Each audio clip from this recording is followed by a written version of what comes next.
How you guys doing today? This is Big K again, back with another vid. Today's vid is going to be a little bit different than the usual ones.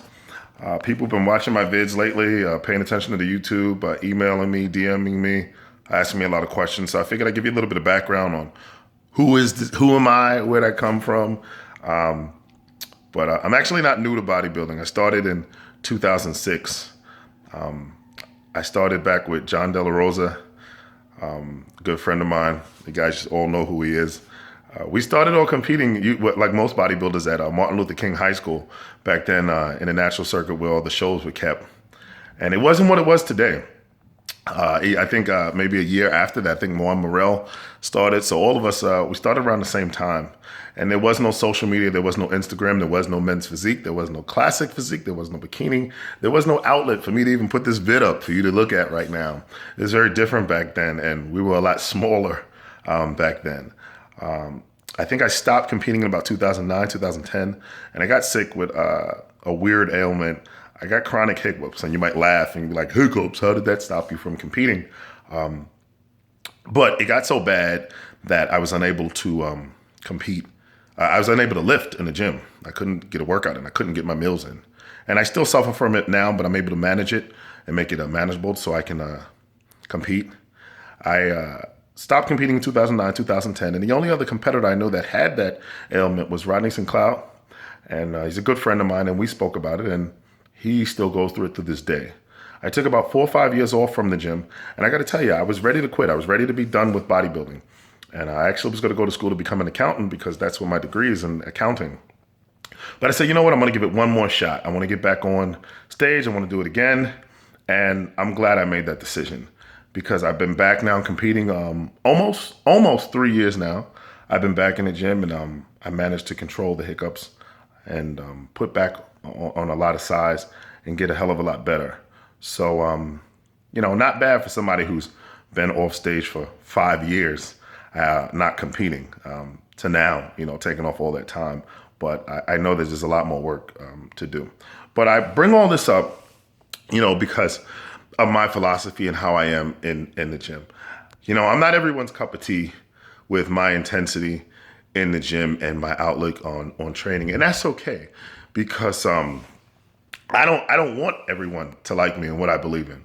But my point today is that if you are a competitor, if you are just a gym rat, if you're in the gym, go with a purpose. And I'll start with competitors. If you are a competitive bodybuilder, you might not have the genes to be one of the top guys. Mom and dad just didn't give it to you, okay?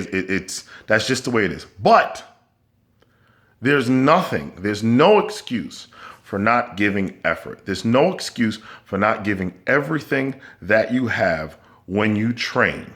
So you see a lot of people that go to the gym and they talk and it's there for social hour, or they make excuses. I don't got time to work out. I'm doing this. But you got time to go to the hookah lounge. You got time to watch Love and Hip Hop. You got time to sit on the couch and stuff your face. If you have time for that, then you have time to work out. My feeling is I don't like losing. I don't like losing. And I'm going to do everything and give everything in the gym, in my diet, in my preparation, so that I don't lose because I want to win. Why? Because I believe that I'm better than you. People might say, wow, this guy's a cocky son of a bitch. Well, I disagree with that. If you don't believe that you're going to win or you're better in your head, if you can't envision that here first, then how do you expect for anything else to manifest for you beyond that? Why the hell should anyone else believe that you're going to win or you're good if you don't even believe it yourself?